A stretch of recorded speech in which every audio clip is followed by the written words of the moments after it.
So here for the meantime, I just installed the PRB in my machine, so I can regulate in my machine. So now inshallah it will work. Now running now.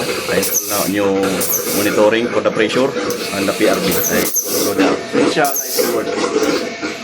So ito guys, para ma-regulate natin yung ating pressure ng ating steam sa ating machine. Kasi nga yung pressure ng aming main supply is 7 bar. So ang 7 bar is very mataas na yun sa aming machine. So ang supply lang talaga dito ng aming machine nasa ano lang 50 to 60 PSI lang. So ngayon ni-install lang ko siya ng regulator. Ayan.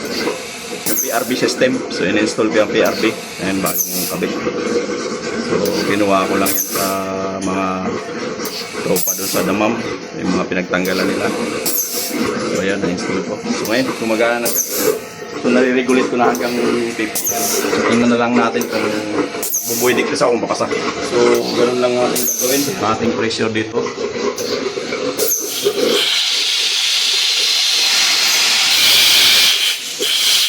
Ito yung aming release ng aming steam. Sana gagana siya kasi wala kayong magamit eh. So ayan, magkaroon ako ng buhay diklis.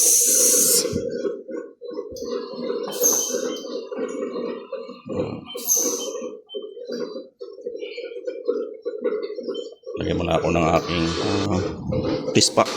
Ayan. Lalagay tayo ng fish pack guys.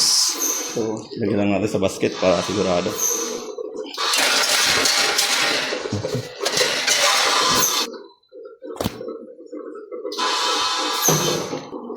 So kawawa naman sila kasi isang machine lang ang gumagana dito. So try natin mag-run ng Boydic. Start.